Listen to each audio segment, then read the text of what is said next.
Et c'est élémentaire avec vous, Audrey. Bonjour. Bonjour Raphaël. On va continuer à parler de ce conflit dans le Golfe et des risques d'une marée noire qui semble effectivement se préciser. Vous nous alertiez dès hier. Oui, je vous parlais hier de cette ONG britannique qui recensait les atteintes à l'environnement dans le golfe Persique depuis le début de l'offensive américaine. Elle a compté 5 tankers touchés par des explosions ces derniers jours, des navires qui transportent d'importantes quantités de pétrole et peuvent donc être à l'origine de marées noires. Ces tankers auraient tous été visés par l'Iran, qui a fait des infrastructures pétrolières une cible prioritaire dans la région pour forcer les pays à essayer de précipiter la fin de l'offensive américaine, pour effrayer en tout cas les riverains de cette offensive.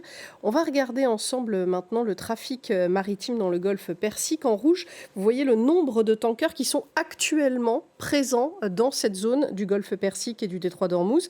Et regardez maintenant, si on ajoute les navires de transport de fret, de personnes, de militaires, etc., la densité des bateaux est absolument impressionnante. Et les bateaux autres que des tankers peuvent être aussi à l'origine de marées noires avec leur carburant propre ou d'autres pollutions selon la nature de ce qu'ils transportent. Maintenant qu'on visualise mieux la menace, quelles seraient les conséquences pour l'environnement de la région ?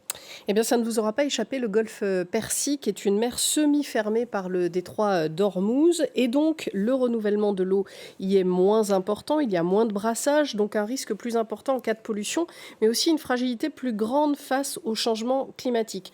Au-delà du détroit d'Ormuz, au large d'Oman, c'est la mer d'Arabie et c'est là que se situe la plus importante zone morte de la planète, de la taille de l'Écosse tout de même. C'est une zone morte, c'est une zone où l'eau n'est plus assez oxygénée pour permettre la vie de la faune ou de la flore. Et cette zone, elle s'étend pendant qu'on se parle en ce moment et donc elle menace le golfe Persique. À l'intérieur du golfe Persique, il y a sur les deux rives des mangroves. Là, vous voyez celle de Dakhira au Qatar, mais il y en a aussi sur les rives iraniennes. Ce sont des milieux précieux pour la faune qui en dépend. Ils sont aussi précieux pour limiter le retrait des côtes face à la montée des eaux. Et enfin, ce sont des pièges à CO2 très efficaces et donc utiles contre le réchauffement climatique. Problème, lorsqu'une mangrove est touchée par une marée noire, il est évidemment très difficile de nettoyer ce milieu complexe qui est fait d'un enchevêtrement de racines plongées dans l'eau. Vous comprenez maintenant mieux pourquoi cet écosystème est fragile. Fragile et pourtant constamment attaqué. Oui, c'est le drame du golfe Persique, des ressources importantes en hydrocarbures couplées à une instabilité persistante.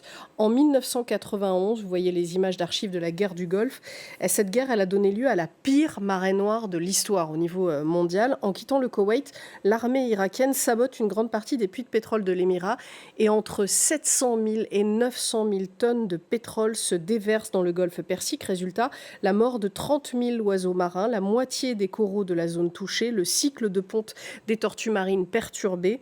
Les dommages sont si importants que plus de 30 ans après, on estime qu'il reste encore des traces de cette pollution malgré les opérations de nettoyage. Et à cela s'ajoutent les marées noires liées à des tankers, soit des accidents, soit des attaques. Il y en a eu au moins une quinzaine depuis la fin des années 70, pour un total de plus d'1 200 000 tonnes de pétrole déversées en mer. S'il faut encore définir le terme d'écocide dans la justice internationale, on en a là en tout cas un bon exemple. Merci Audrey, c'était élémentaire avec Audrey.